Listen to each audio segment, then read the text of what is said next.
Mirasee. And I don't think that they realize that the goal with energetic alignment is that if I build myself into the person that can handle all of the things that are coming my way, then I will naturally handle them and attract them. Sales and confidence, two words that often strike fear in the hearts of many coaches. But what if I told you that reframing your perspective and aligning your energy can unlock a whole new level of success? Well, keep listening as we explore the realm of energetic alignment and discover how it can reshape the success of your coaching business.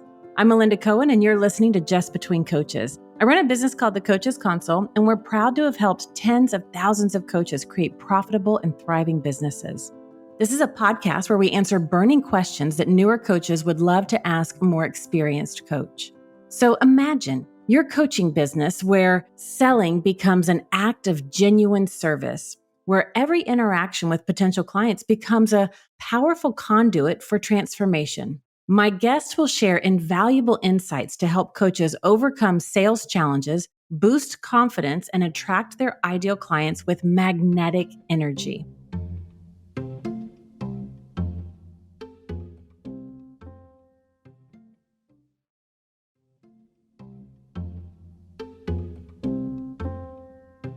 Today, I've invited Marc Longwith. Marc is a heart-centered entrepreneur, co-founder of Energetic Alignment Academy, an MMA fighter, and a sommelier. He left the food and beverage world to pursue his passion for coaching. Now he's coaching hundreds of clients and creating impact in the world. Marc, welcome to the show. Hi, Melinda. Thank you for having me. I really appreciate you. I am so excited to have you on the show and talk about this. I love this alignment. It's so powerful. And before we begin, would you mind just sharing a little bit of your background with our folks? Sure. So I was born and raised in Las Vegas, Nevada. I lived there for about 40 years of my life. Grew up in a pretty crazy environment. Mom and dad were kind of cheating on their partners and crazy background as far as a lot of criminal activity. And my uncle went to the same prison my grandfather went to. And I just took all of that craziness, for lack of better words, and focused it into martial arts at a very young age, like around the age of 12. And that enabled me to not follow the same suit of what my family had followed and what I was surrounded by. And during that time, I built a lot of resilience, a lot of grit. I became a teacher. I was focused on martial arts as well as the food and beverage industry. And so as I started to get older, I transitioned into this food and beverage world. And I went from a busboy to a food runner to a sommelier, eventually after being a server. And then I started venturing out, and I ventured out and opened up a brew pub in downtown Las Vegas called Banger Brewing. And I learned enough about business to start consulting. And so when I started consulting a little bit here and there, I noticed that it really wasn't ever the business that was the problem, it was the people. And that's what really got me into coaching, just that mindset. But the actual shift into coaching came from me just being unhappy with my business partners because they weren't as driven as I was. And so I hired a coach myself, and just hiring that coach absolutely changed my life. And I was just stuck on coaching ever since then. I love it. I always love people's stories about how they got into coaching or how coaching got into them and the evolution of that. So now the focus of a lot of the work that you do is this energetic alignment. I want to dig into that on the show today. And before we really go any further, I just want to make sure that we're all on the same page when we talk about the concept of energetic alignment. So can you explain what that is and how it relates to coaching and sales? Yeah, absolutely. I think for me, energetic alignment just means that, first of all, it starts with a self awareness. Like that's where all of the self development starts. You really actually become a little bit actualized and aware of what's going on. And then you start to look at your life and say, like, why am I doing what I'm doing? So I think when you start to dig deep into the inner work and you start to align with what it is that exactly resonates with you, truly you, not what your condition, not what your family taught you, not what society says, you start to show up in this very aligned and powerful place. Am I surrounding myself with the people and the proximity that's going to get me where I want to go? Am I taking care of my body? Am I going to the gym? Am I eating the right food? Am I getting my meditations in? Am I living a fulfilling, happy life? And I think when you're in alignment that way energetically, what happens is you actually start to attract what it is that you're looking for, as opposed to constantly trying to search and look for all these things. They start to come to you. And that's what we teach when we talk about client attraction and energetic alignment. I love it. Yeah, we're going to have a lot of fun with this conversation. One of the things that I think about with energetic alignment, not just that mind, heart, body, energy alignment, But I also think about values, emotions, senses, thoughts, words, actions, almost in that order. When all of that can be congruent with each other, I mean, that's where the state of flow exists. And then you're just walking through your life and these synchronicities happen, which certainly aren't coincidences. And you start hearing people say, oh my gosh, out of the blue, this just happened. And out of the blue, it came out of left field. It came out of nowhere. And it's like, no, it came out of somewhere. And there's a reason for it. And the more intentional we can be about that alignment, the easier and more fun our life, our business, our everything is. It's when we're out of alignment where things get funky, get rough, get stressful. And it's just our body, our mind, our soul saying, alert, alert, hello, there's some work to be done here so that we can have that congruency and that flow. Anything else that you would share with our listeners about helping them wrap their brains or their hearts around energetic alignment?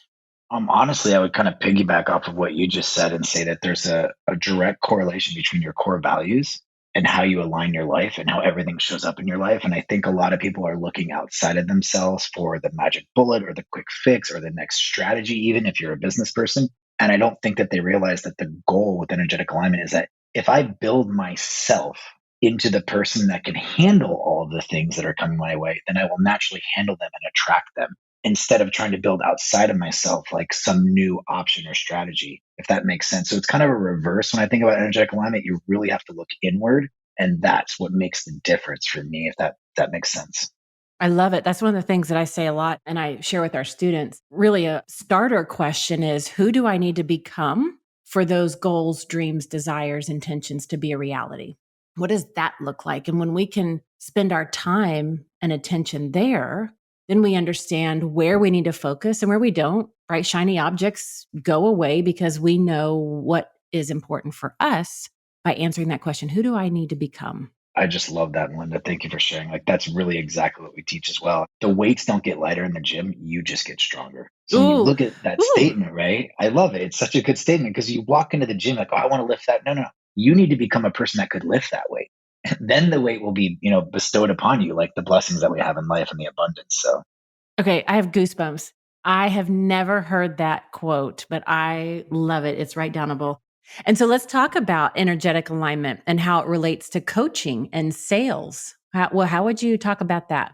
So I think when it comes to coaching, I think the biggest thing is we really want to be talking to our ideal client, right? We want to talk to our biggest fan. And I think that people are trying to sell themselves out there to the wrong people because they're just not in full alignment with themselves. So they're not really attracting that vibrational match. And I think that when it comes to sales, I think it's the same thing. It's just giving an offering from your heart-centered space, which I really believe is alignment, and saying, oh, you like those? I have some more. And guess what? They cost this much.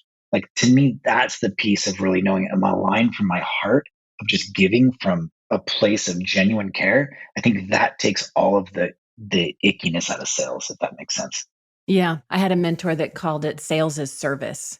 So many coaches that I encounter when they're new, they're like, ugh, sales is pushy, it's convincing, it's manipulative. I don't want to be icky. And it's all those things. It's like, well, that's one way to do it.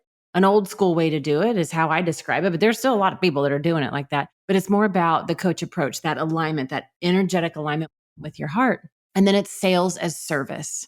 And it's really just an invitation. It's just an invitation. Like you said, you're giving an offering. It's like, hey, does this resonate with you? Does this make sense? Am I your people? Is this your thing? Is this your path? And if so, great. And if not, okay. And it's just that detachment from it really creates, I find that detachment is a big factor in creating and keeping that energetic alignment. It's funny you mentioned that because I use sales as service all the time. And I believe in that detached piece wholeheartedly. But then I've also added an attached piece. And I call it the bridge of transference. And I look at it like, don't think of it as losing a sale. Think of it as losing the possibility that you could have transformed somebody's life. And by you not actually making that sale, you're actually doing an injustice to that client because they're going to stay stuck in a place that they don't want to be. And you are the answer. I love that, the bridge of transference. So, what are some of the steps that coaches can begin incorporating so that they can take this approach in their business, with their coaching, with their sales, with everything they're doing in their business? I think it starts with the ability to actually get quiet listen to yourself, spend some time alone and introspect, because I think that's when you start to connect with your internal dialogue and maybe even start to connect with your vibration. Let's just pretend that you want to be surrounded around a certain type of person. So you start to introspect and ask yourself, like, well, what does that person think like? How do they operate? Just the simple idea that if I'm more like what I want to attract, I will attract that.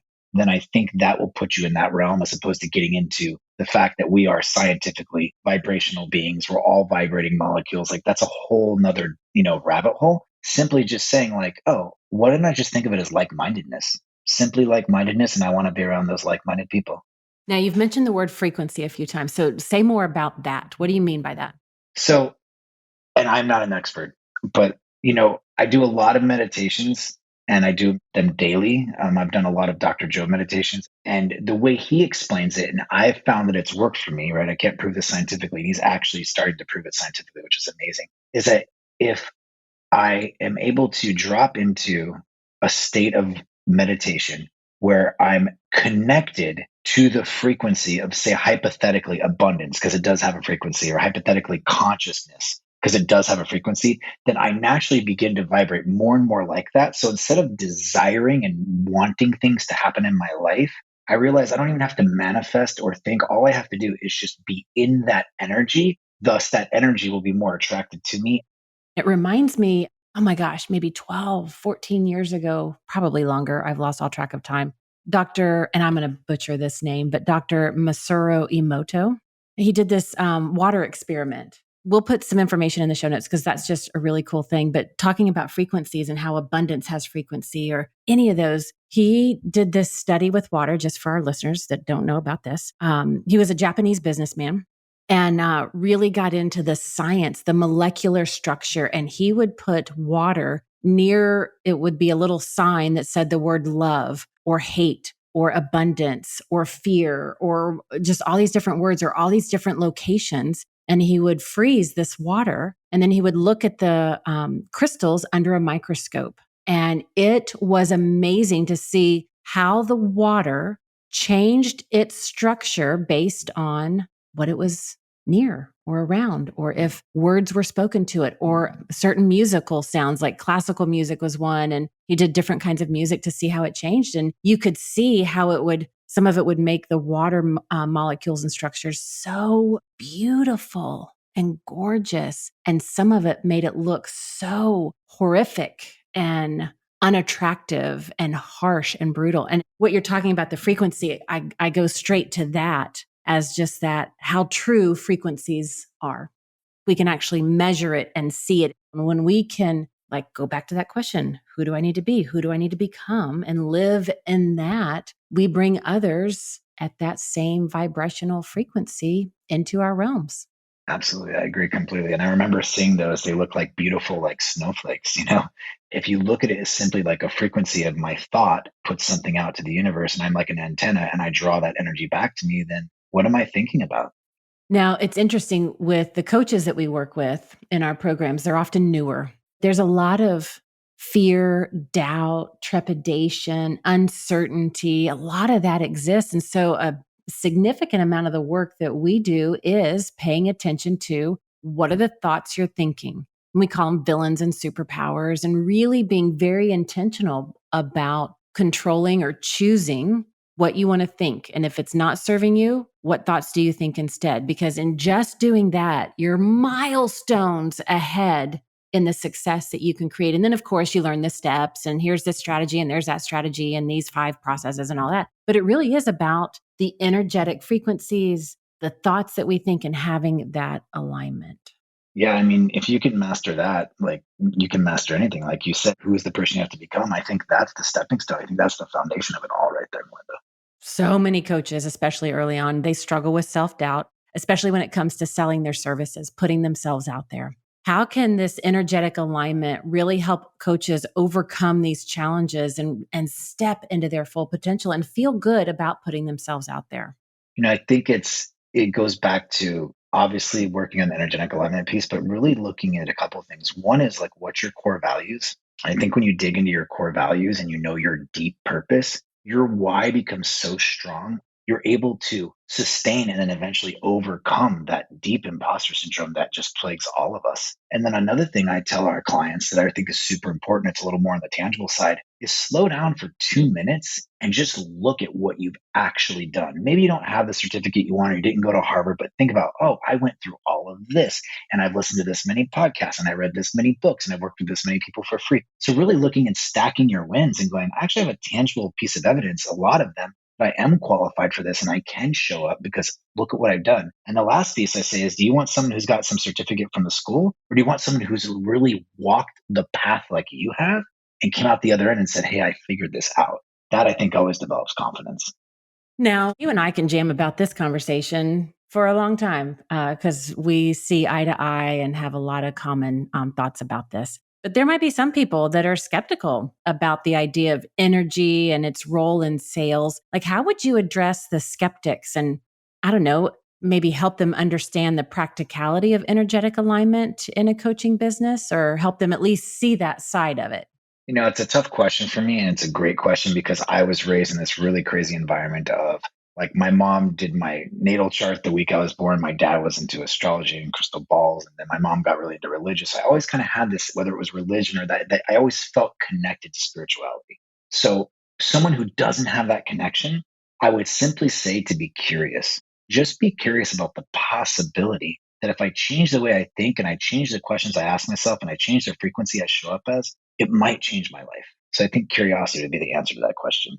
Oh my gosh, I'm so excited for our folks to hear this episode. Now, let's talk about some of the common energy blocks, the negative patterns that coaches encounter. We've kind of been mentioning them.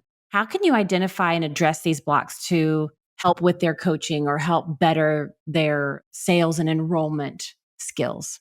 I think when I look at energy blocks, I think it goes back to sitting in your body. And I know this is going to be like super woo woo, but just bear with me for a minute. It's just when something's happening and it's just not going in the direction that I want it to go in, I have to sit in my body and go, why do I want this? Like, I literally ask myself, like, I must be creating this in some way, shape, or form. What am I doing to create this and why do I want this? I've had people do virtual events, set them up in Eventbrite or set them up like through ads and be like, oh, you know what? I hope nobody shows up. And it's like, it's so crazy. If you just sit with yourself, I think those answers will come to you a bit more. And then if you're just talking about tangible, I do believe in energy clearing. I do believe in Reiki. I do believe in emotion code. I do believe in things like that. I don't know if your audience is into that, but I think there are times when we can actually utilize an outside source like a Reiki practitioner to clear our blocked energy. It's actually something that I do at my events.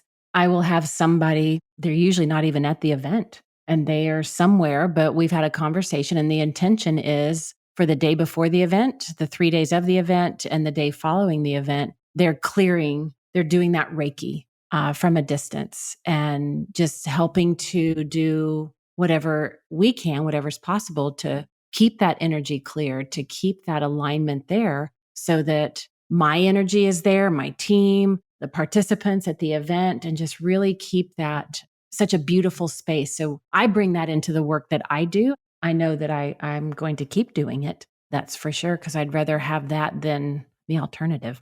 Now, how can coaches strike a balance between aligning their energy and also meeting, the practical demands of running a coaching business? Is there a risk of becoming too focused on energy alignment and neglecting other important aspects? How does this blend?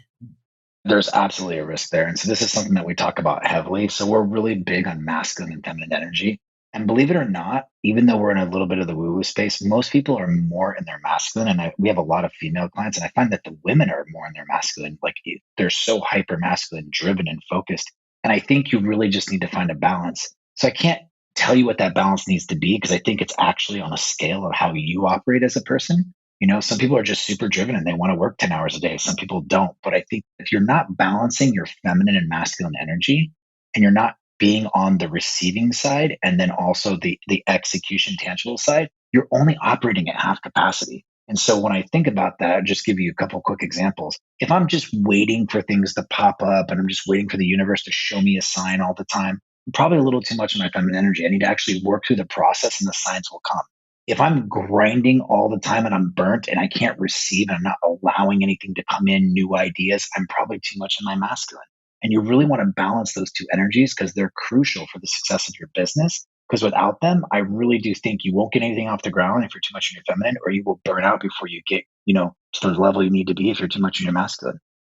Yeah, I agree. I have a chapter in my book about balancing the masculine and the feminine within business. And I have found working with women specifically for the last dozen or so years, what we know to be success is to emulate the masculine. So that's what we do. Now, I think the last several decades, we've been turning that around and it's still prominent. And with a lot of the women that I work with, it's like, it's not good, bad, right, or wrong. I love what you said. It's the balance. Yeah, I completely agree. And I think that, the metric has been men as a success model. And I think that that's just a false metric in general. And I think that women and their feminine energy is, in my humble opinion, far more powerful. I mean, it's creation, it's Mother Earth. And I think that it's really awesome to see that the world is starting to revere and respect and uplift that energy, because I think that that is the energy. The feminine energy is the energy that is going to change the world. I just think that we need more masculine structures to protect it. Yeah. And now you're speaking my language. I mean, that's why I created the software, 19 years ago, to have the masculine structures to breed the freedom for the feminine. And when the two can come together, it's unstoppable, in my opinion and experience. And I love this topic. We could go on so many tangents of this topic, but I wanted to ask you, would you share a success story or a specific instance where you witnessed the power of energetic alignment in helping a coach achieve remarkable results as it relates to sales? Like, what lessons can we draw from that? I worked with a young woman who just had all of the pieces in her life put together. Like, she was super diligent, she was focused, she knew what to do, but she was in a situation that wasn't serving her. She was blocked energetically.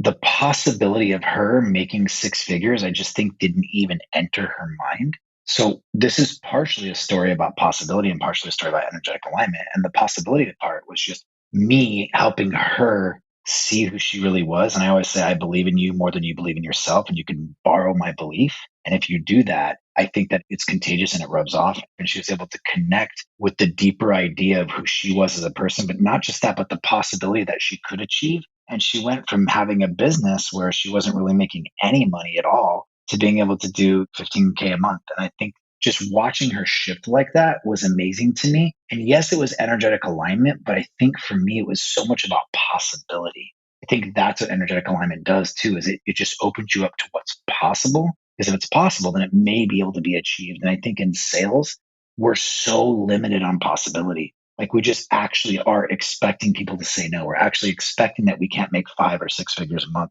Most people, they're like, oh, I can charge $100 an hour. Let's get into some more specific strategies or practices that coaches can use just to help them energetically attract that ideal client you were talking about at the very beginning. How can they create that like when the listeners are listening right now and they're like, okay, I'm going to go do this or be this or experience this. What are some of those specific things that they could do? So I think from two levels, they're both tangible. One is I would definitely start to meditate and connect.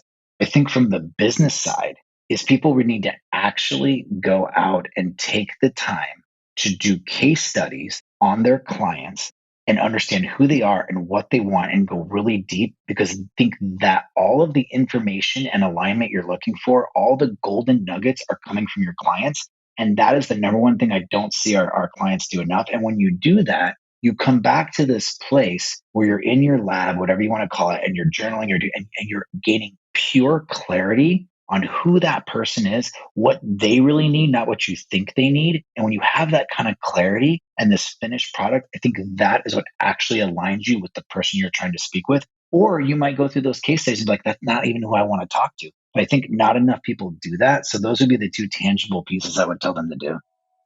So let's summarize a few of the things that we talked about today. I love how we kicked off the call in really describing the energetic alignment, talking about that mind, heart, body, energy alignment, as well as the values, emotion, thoughts, words, actions, and that alignment. We talked about there being a direct correlation between our core values and how you show up. And you talked about the goal Like that really is the goal of energetic alignment, is if we build ourselves up in a way to handle whatever it is that we want to create, that's when it can happen. It's who do we need to become for our goals and dreams to be a reality. And I love the quote that you gave us. This was my write downable. The weights don't get lighter, you just get stronger. And you brought that into business. And we talked about how it relates to coaching, talking to our ideal clients, and if we're selling to the wrong people, or how do we attract people at a vibrational match to us. We talked about sales as a service and that detachment piece, keeping it heart-centered and an invitation.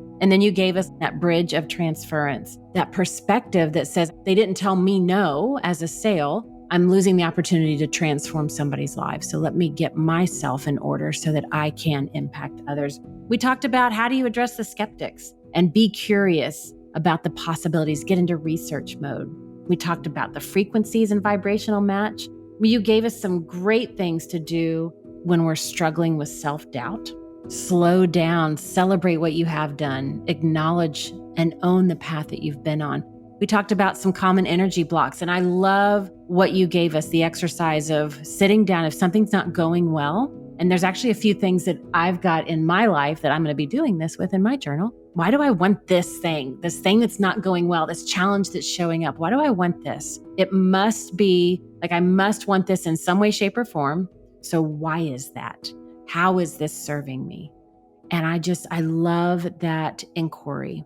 We talked about balancing the energy and the practical and the masculine and the feminine. You gave us a great success story and then gave us some really specific strategies on how we can begin to get into energetic alignment. Marc, do you have any parting words for our listeners? Don't be so hard on yourself, because we are in a society, we really didn't grow up with rites of passage, I think, like previous societies did. But if you just take responsibility for every single thing in your life, whether you think you're responsible or not, it empowers you to do something about it. I love it, love it, love it. Thank you for listening to this episode of Just Between Coaches. And also a giant thank you to Marc for this incredible conversation. You can find out more about him at energeticalignmentacademy.com. That's energeticalignmentacademy.com. And in the show note, you'll find all his links and the link to his live 3-day workshop where you can learn 3 keys to effortlessly attract your ideal clients. Marc, thank you so much for coming to the show. Melinda, thank you. This has been a pleasure. Such beautiful, beautiful topics. I'm Melinda Cohan, and you've been listening to Just Between Coaches. Just Between Coaches is part of the Mirasee FM podcast network, which also includes such shows as To Lead is Human and Blowing Up. Michi Lantz produced this episode. I wrote this episode together with her. Cynthia Lamb is our supervising producer. Danny Inney is our executive producer, and post-production was by Post Office Sound. If you want to listen to upcoming and previous great episodes on Just Between Coaches, please follow us on Spotify, on Apple Podcasts, or wherever you might be listening right now. And if you like the show, please leave us a starred review. It's the best way to help us get these ideas to more people. Thank you, and I'll see you next time.